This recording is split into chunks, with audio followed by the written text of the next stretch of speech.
Je vais commencer par... je ne sais pas trop comment aborder le sujet, parce que quand j'en ai parlé à ma collègue quasi immédiate du bureau, elle m'a dit « Ah là, l'hypermnésie, c'est bien gentil, il faudrait déjà qu'on ait quelque chose. » Donc, un autre de mes collègues, parce que nous sommes... donc, j'appartiens au SIAF, au bureau d'émission, je suis d'émission de la coordination interdémissionnelle. Donc, un autre de mes collègues dit actuellement, puisque nous sommes tous en réflexion autour du cadre stratégique, je vous épargnerai ce qu'est le cadre stratégique, parce que moi-même, j'ai parfois un peu de mal à m'en rappeler, mais Marie et Françoise, ici présentes, en parleront bien mieux que moi. Donc, ce collègue me dit, ou répète parfois... à terme, au terme du cadre stratégique du prochain 2020-2024, il faut que la collecte, ce soit la production moins l'élimination. Voilà. Et ce genre de choses, ça fait sourire, ça effraie, et je pense que c'est un bel objectif, mais que pour ma part, je pense que c'est une chimère absolue. Donc, je vais essayer de développer un petit peu pourquoi c'est une chimère. Je vais d'abord remercier Noé, parce que beaucoup de ces réflexions sont finalement nées de discussions que nous avons eues la dernière fois, qu'on a parlé de contrôle scientifique et technique. Donc, pour moi, c'est une chimère, parce que nous sommes, en tout cas dans ma pratique, je ne parle pas du tout évidemment de ce qu'a dit Marie, je respecte tout à fait ce qu'a dit Marie et sa grande capacité à tout envisager, mais pour moi, les destructions, les éliminations, sont, pas toujours, mais quand même, souvent, parfois, le fruit du hasard, de l'arbitraire et de notre ignorance ou des biais que nous apportons dans notre pratique quotidienne. Je vais prendre un exemple pour débuter. Vous savez qu'il y a eu récemment une circulaire qui date du 5 juin dernier, une circulaire du Premier ministre, qui décide de la suppression de toutes ces petites entités de moins de 100 personnes. Bon, il y a des listes qui viennent d'être publiées, mais l'une d'elles, le Conseil supérieur de la formation et de la recherche stratégique, a été l'une des premières victimes. C'était un conseil qui avait été rattaché, soutenu, comme on dit chez les militaires, était soutenu par le SGDSN. Il y avait 7-8 personnes, et il se dissout là, il est déjà dissous, il a 3 mois de liquidation. En février, il n'y en aura plus.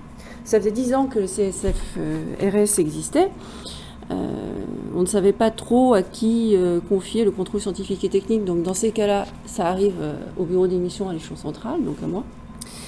Et donc je m'y suis rendue avec une collègue, donc il y a 7 personnes, ça faisait 10 ans qu'ils travaillaient, c'était très bien tenu, on va collecter 10 mètres linéaires papier, 2 mètres d'éliminables, donc là la question des 2 mètres d'éliminables, comment fait-on, parce que là ils ne vont plus exister, le SGDSN ne veut pas s'en occuper, le SGDSN relève pour ses archives définitives du SHD, mais là, le CSFRS, c'est pas du tout le SHD, ça doit être les archives de France, mais les archives de France ne collectent plus, donc on ne collecte pas, on ne peut pas conserver. Les archives nationales, c'est que du définitif. Bon, comment fait-on? Je vous passe les détails.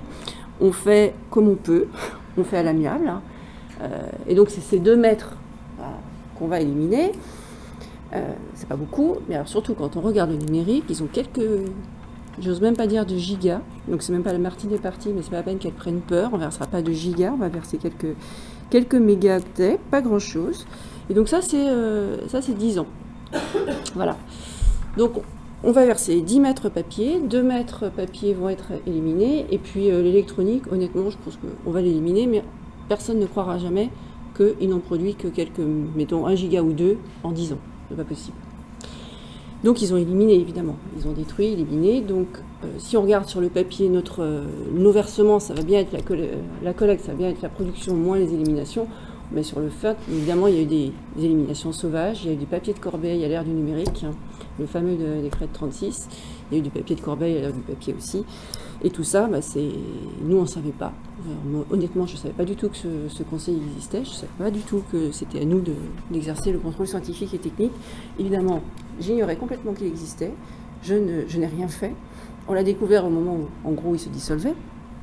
Le SGDSN savait qu'il existait, il l'avait un peu caché quand même, mais bon. Et donc au final, on va garder la trace de quelque chose, une trace numérique, à mon avis, qu'on va réduire à 0. Et même moi, je considère que pourtant je suis très conservatrice, mais moi je trouve qu'il n'y a pas grand-chose à conserver, et le papier pareil. Voilà, donc c'était une petite introduction pour vous dire que les éliminations, la maîtrise des éliminations et des destructions, c'est un petit peu quand même pour moi une chimère. Alors, est-ce que en question préliminaire, je vais avoir une série de questions préliminaires avant d'arriver à la conclusion. Est-ce qu'en question préliminaire, on peut se dire que ce qu'on ne collecte pas, c'est ce que de fait on détruit, qu'on le détruise avec ou sans visa? Pour moi, oui. Je veux dire, c'est un point de vue d'archiviste public. Là, il n'y a guère que des archivistes qui travaillent dans le public. Pour moi, oui. Ce qu'on ne collecte pas, peut-être qu'un jour on le collectera, mais alors honnêtement, dans le numérique, j'ai vraiment des doutes.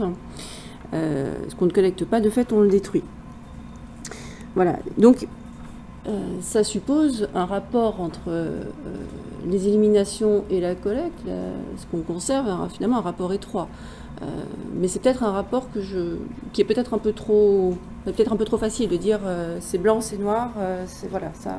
Peut-être qu'il y a des choses entre deux et que la pratique nous montre qu'il y a des entre-deux ou des zones grises, on ne sait pas trop ce que ça devient. Peut-être que ce sont les traces de la commune, comme celles de la commune, qui reviendront. En 2018, il y a eu un débat auquel je n'ai pas participé.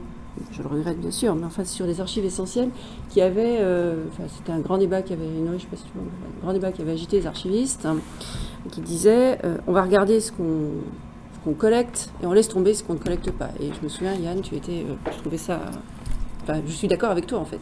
On regarde ce qu'on veut et on laisse tomber ce qu'on ne veut pas. C'est-à-dire en gros, on se détache de nos tableaux de gestion qui font une liste, de tout ce qu'on veut détruire, et puis on regarde ce qu'on veut prendre. C'est pas une idée nouvelle. C'est une idée que j'ai trouvée dans la Gazette, en fait, en travaillant pour mes mémoires. Mais de fait, je pense quand même que ça suppose une vision trop schématique, enfin pour moi, en tout cas en tant qu'archiviste dans la pratique, trop schématique de ce qu'on peut faire. Tout simplement parce qu'on n'a pas de vision globale de l'ensemble. Alors, c'est pour ça que la démarche que vous m'avez proposée, qui est une démarche qui m'intéresse, de s'occuper de ce qu'on élimine, et cette démarche à rebours, qui s'occupe de ce qui est éliminé, de ce qui n'a pas de caractère de patrimonialisation au sens code du patrimoine, quasiment sacré, etc. Enfin, en gros, de ce qu'on n'aime pas et ce qu'on va détruire ou ce qu'on ne va pas prendre, ce qu'on ignore, etc. Tout ça, je trouve que c'est intéressant et que nous, archivistes, qui sommes à 80 ou 90% à la base des historiens, nous avons peut-être un problème parce que nous voyons cela en fonction de l'histoire, alors que ce qui serait vraiment intéressant, je pense, c'est de voir l'archivistique aussi en fonction de ce qu'on élimine en laissant tomber tous ces côtés de patrimonialisation. Bien sûr qu'un jour on vaincra, etc., parce qu'on est à la mort, mais quand même se dire, on va regarder tout ce qu'on ne collecte pas et on va s'attacher à ça en laissant tomber tout ce qui est collecté et ce qui est définitif. Alors cela posé, j'ai quelques éléments de réflexion à vous soumettre. Je fais quelque chose d'assez basique. Je me suis dit, on va regarder les éliminations dites sauvages, les éliminations sans visa, les éliminations avec visa, et puis tout ce qui nous échappe. Alors, les éliminations sauvages, je me retourne vers Noé, concerne dans le numérique tout ce qui relevait avant du décret 36, notamment les papiers de Corbeil, tout ce qu'on élimine comme ça, tous ces brouillons, toutes ces notions d'effacement qui sont intéressantes. Enfin, lorsque nous sommes tous des agents publics, vous créez un fichier, vous l'effacez. Bon, vous avez créé un fichier, au terme du Code du patrimoine, vous avez créé des archives publiques, pourtant là vous allez l'effacer sans visa, sans rien. Dans certains services très vertueux, comme le SIAF, la plupart des bureaux du SIAF ont des cartons dans lesquels ils déposent leurs papiers de travail qui doivent être éliminés. Et à la fin, au bout de quelques cartons, on fait un visa d'élimination. Voilà. C'est-à-dire que le ministère... Ah oui, c'est merveilleux. Hein. C'est vraiment d'occuler soi-même. C'est-à-dire que le chef de la mission culture, si on est voilà, si on pousse la logique jusqu'au bout, le chef de la mission culture signe parce que le CST, et le chef du bureau des missions, qui est aussi sur un plan hiérarchique qui n'a pas d'intérêt, mais enfin voilà, qui est en vague relation avec le chef du ministère de la Culture, signe en tant que producteur, et donc on a un très beau bordereau d'élimination à la fin, avec voilà, 2 personnes d'un même bureau administratif qui ont signé pour des raisons différentes. Donc ça, on le fait pour le papier, un peu. Avec une relecture de tous les papiers ou non, signature sans vérification? Alors, on met document de travail. C'est plus généralement la tu vois. de... On va mettre document de travail 2 mètres. Parce que sinon... Oui, pas dedans. Oui, pas dedans. Non. Donc ça, on le fait, certains le font. Mais honnêtement, tous les bureaux du CIAF ne le font pas. Et je ne dénonce personne. Mais personne ne le fait pour le numérique, évidemment. Ben oui, voilà. Et lorsqu'il y a quelques années, on a perdu, par des petits problèmes informatiques, on a perdu les archives, tout ce qui était du bureau d'émission. Ça peut arriver, hein, je veux dire, c'est... Voilà. Pas papier, hein, pour rassurer. Non, dans les archives papier, tout va bien. On les a retrouvés en partie. Hein. Je vous dis, voilà, on tue le suspense tout de suite, on les a en partie retrouvés, mais on n'a pas tout retrouvé. Bon, bah, tout ça, c'est de la destruction sauvage. C'est un accident. Mais de l'autre côté, d'une certaine manière, on peut se demander aussi quelles étaient les sauvegardes qui étaient faites. C'était pas, tu vois, c'est un peu... Bon. Certaines administrations, on sait bien que dans beaucoup d'administrations, y compris des administrations dites porteuses, c'est-à-dire affaires étrangères, défense et culture, évidemment, ça ne peut pas se passer à Bercy. Certaines administrations éliminent les messageries des agents dès le départ des agents. Quand je suis partie des affaires étrangères, 4 jours après, je n'avais plus de messagerie. Voilà. Et donc, les services d'archives n'ont pas eu le temps de faire l'archivage. Et c'est prévu dans les processus. Les éliminations sauvages, on les trouve aussi à tous les niveaux. Vous savez tous que nous collectons les archives des cabinets. J'aimerais bien savoir ce qui reste vraiment des archives numériques des cabinets. Je me tourne vers Marie qui voit bien ce que je veux dire. Voilà, on sait qu'il y a beaucoup de destruction dans le papier, on sait aussi quand même qu'il y en a dans le numérique. Alors on peut toujours dire, on retrouvera plus facilement avec les messageries, ça circule, oui, enfin, j'ai parfois quelques doutes. On sait que certains grands ministres régaliens, ont détruit leurs archives papier et on n'a rien retrouvé de leurs archives numériques. On a un exemple de ministre qui est plus proche, je pense que certains d'entre vous, dans la salle, vous verrez bien de quoi je parle, d'un ministre il y a quelques années qui, en partant, a simplement qui a signé un protocole, qui a versé des archives papier, quelques archives électroniques, et qui a appuyé sur la touche Supre pour détruire sa messagerie. Donc, alors, les archivistes derrière sont allés voir dans la corbeille et ont retrouvé la messagerie. Donc, on stocke la messagerie en question et on est très très ennuyé parce que dessus, il y a évidemment des éléments privés. Oui, bah oui, mais du coup, on a un petit souci quand même parce que on ne sait pas trop. On a fait une très jolie lettre à l'ancien ministre pour lui proposer de venir enlever les messageries, les messages à caractère privé qu'il avait laissés dans sa messagerie qu'il avait voulu détruire, etc. Il a répondu qu'il viendrait le faire, qu'il n'avait pas l'air ravi qu'on ait retrouvé sa messagerie. Non. Cela dit, il n'est pas venu pour récupérer ses messages privés. Donc pour l'instant, on stocke, on verra plus tard. Donc on sait bien dans ces cas de... Pardon ? Il assume devant l'histoire. Il assume devant l'histoire, donc pour l'instant, on est un peu bloqué quand même. Eh ben, oui. C'est un gel archivistique, c'est pas détruit. Voilà, on l'a pas détruit, mais on le stocke, on le conserve pas, on l'a pas versé aux archives nationales.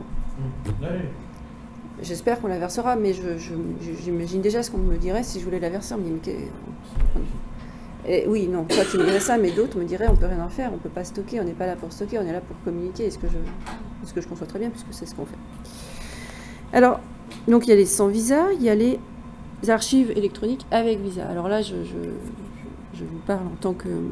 J'essaye de compiler les données que les missions et Bercy m'envoient sur leurs éliminations. Depuis peu, j'ai introduit la demande spécifique des archives électroniques éliminées avec visa, puisque de manière très symptomatique, cette demande n'existait pas il y a encore très peu de temps, il y a 3 ans, ça n'existait pas.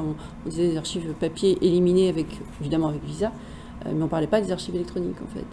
Et donc on demande maintenant s'il y a des archives électroniques éliminées avec visa, le chiffre est ridicule, enfin, il n'y a presque rien, les administrations centrales très peu, et rien chez les opérateurs, peut-être, mais c'est epsilonesque, rien du tout.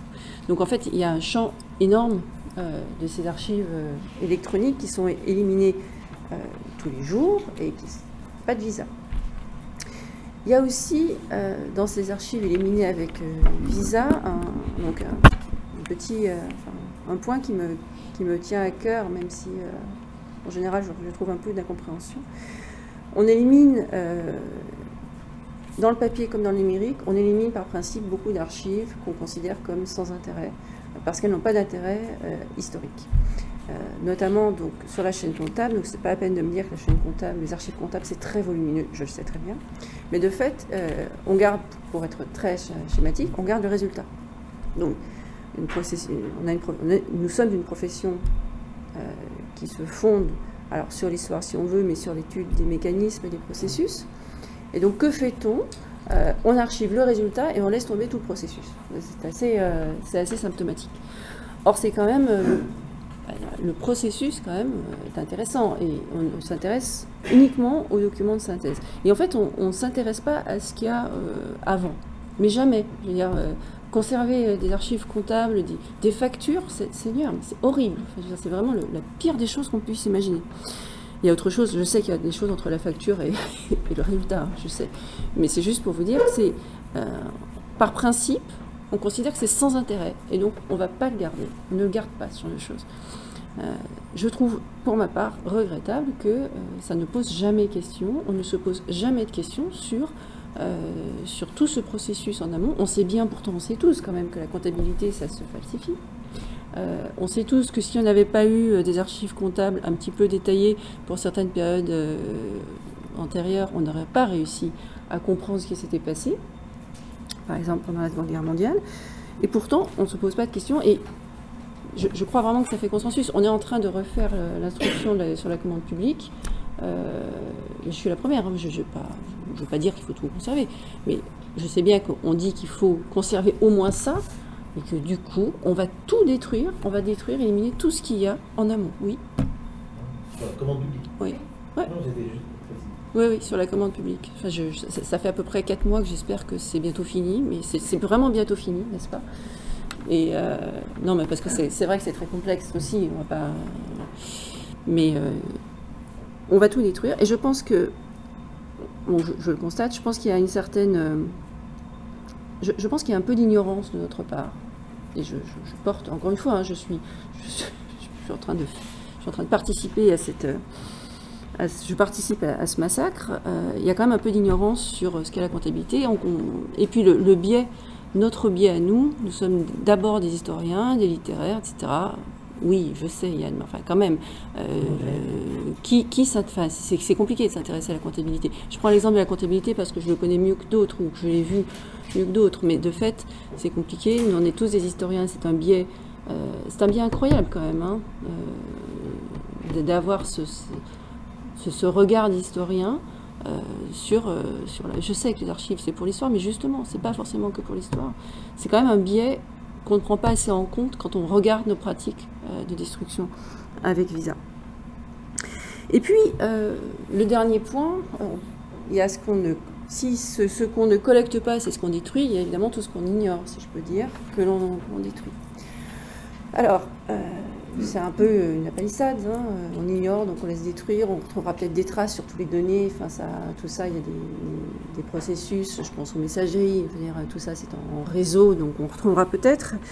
Bon, mais enfin il y a déjà toutes ces choses qu'on oublie, qui sont dans le cloud, etc. Et l'un des exemples qui me frappe toujours, hein, c'est les systèmes d'information, les fameux SI. Nous, archivistes, nous passons notre temps à faire des cartographies de SI avec les DSI. On passe notre temps à ça. c'est insensé. Je veux dire, j'ai l'impression d'entendre ça à chaque fois, et je le fais aussi. Hein, quand je dis nous, c'est vraiment nous, c'est un nous collectif. Pourquoi est-ce qu'on fait ces cartographies? Quand je suis arrivée au CIAF, en fait, je suis arrivée au CIAF il y a 4 ans, la cartographie des SI, c'était vraiment l'expression. Et je confesse devant tout le monde sur Internet que je ne savais pas ce que c'était qu'une cartographie, parce que je menais d'un monde des affaires étrangères où il n'y avait pas de cartographie de SI. Je faisais des traités, donc il n'y avait pas ça. Donc j'ai fini par, enfin, je vous rassure, j'ai compris assez vite, et puis j'ai demandé surtout. J'ai compris surtout qu'on passait notre temps à faire ces cartographies, à essayer de maîtriser la masse, parce qu'on ne la maîtrise pas. Parce que l'archiviste se pose toujours, et c'est un des points sur lesquels je voudrais insister, on se pose toujours comme maîtrisant la masse, mais on ne la maîtrise pas du tout. On s'imagine qu'on maîtrise quoi que ce soit, mais on ne maîtrise rien. Sur les applications, sur les SI, c'est très net. L'an dernier, j'ai animé un atelier ou une table ronde, je ne sais plus, au fameux séminaire des archives de France, et à ce moment-là, on avait parlé des fameux SI, puisque c'est un sujet qui nous agite tous, évidemment, et on a fait intervenir un certain nombre de collègues, notamment en archives départementales. Et c'était tout à fait fascinant de voir que les archivistes départementaux avaient connaissance de SI que nous ne connaissions pas, alors même qu'on était censé les connaître. Voilà. Parce qu'il y a des déclinaisons locales et parce que la créativité et l'inventivité des producteurs est grande, et que, heureusement, on ne maîtrise pas tout.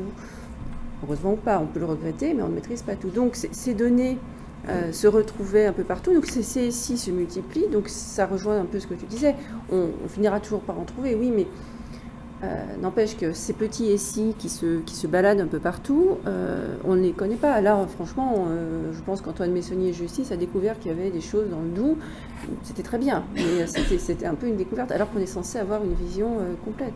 Et on voyait bien aussi dans les discussions avec la salle l'incompréhension des collègues en archives départementales qui disaient au chef de mission intérieure oui, mais vous savez ce qu'il y a au ministère de l'Intérieur. Mais non, pas du tout, on ne sait pas. Et les DSI elles-mêmes ne le savent pas. On essaie de s'associer tous, mais on ne sait pas. Donc toutes ces applications vivent leur belle vie, se décommissionnent ou non, etc. Mais on les ignore, on ne va pas les archiver, on ne va pas les détruire complètement. Elles vont finir par s'éteindre de leur belle vie. Donc on vit sur l'idée qu'on maîtrise, mais en tout cas, dans un certain nombre de secteurs, on ne maîtrise absolument rien. Et donc si on maîtrise la collecte, parce qu'on se tourne vers ce qui nous intéresse, c'est sûr, ça je suis d'accord, mais sur le reste, on n'a pas de vision complète. Alors je voudrais conclure sur cette idée, ce qui est que je suis toujours frappée de voir que nous sommes une profession, nous adorons mettre tout en norme. Nous aimons la norme, nous aimons les tableaux de gestion, on aime bien tout cadrer. Mais en fait, on ne cadre pas grand-chose, si je peux dire. Il y a dans tout ce que nous faisons une part d'arbitraire, hein, parce que je viens avec mon expérience, parce que j'ai discuté avec Yann, etc. Et je vais privilégier certaines collègues plus que d'autres. Donc de fait, je vais laisser la destruction sur d'autres choses. Je vous rassure, je signe quand même beaucoup de visas d'élimination, hein, faut pas croire, beaucoup. Mais on n'a pas d'idée de la production complète, et donc on ne sait même pas quel pourcentage nos visas d'élimination touchent de cette production. Donc il y a beaucoup d'arbitraire, il y a beaucoup de biais, il y a un choix, il y a beaucoup de hasard aussi, hein, je veux dire, vous êtes là au bon moment, etc. Enfin, voilà, vous rencontrez la personne. Mais au final, la vision qui se dessine, me semble-t-il, et enfin, en tout cas moi je le prends de manière assez positive, à condition d'accepter de se détacher d'une vision trop perfectionniste du métier. Je trouve que nous sommes trop perfectionnistes, franchement. Je donne des cours d'initiation au Code du patrimoine en fac, ouais. Et je commence toujours par la définition des archives pour leur dire que tout est dans tout et que c'est fantastique parce que voilà, on peut faire ce qu'on veut. C'est à peu près ça en fait. Et cette année, une des étudiantes m'a dit ah oui, mais c'est terrible, c'est infaisable. Et en ce moment, j'ai une réaction d'irritation. Je dis mais pas du tout, c'est pas infaisable puisque justement, vous pouvez faire tout ce que vous voulez. Mais je pense que cette position de dire c'est infaisable, il y a des choses qui vont nous échapper, qui vont être détruites, c'est déjà être tourné tout de suite vers le définitif, avoir déjà une vision trop trop étroite que la pratique, le droit, etc., nous invite au contraire à aller contre cette vision. Donc, j'aimerais terminer juste pour vous dire que je souhaiterais vraiment qu'on fasse... D'abord, c'est un plaidoyer pour les archives détruites, déjà. Celles qu'on n'aime pas, c'est mon côté Saint-Bernard. Et je pense aussi qu'on gagnerait beaucoup à regarder notre pratique du point de vue de ce qu'on n'arrive pas à faire. Pourquoi on ne le fait pas? Merci.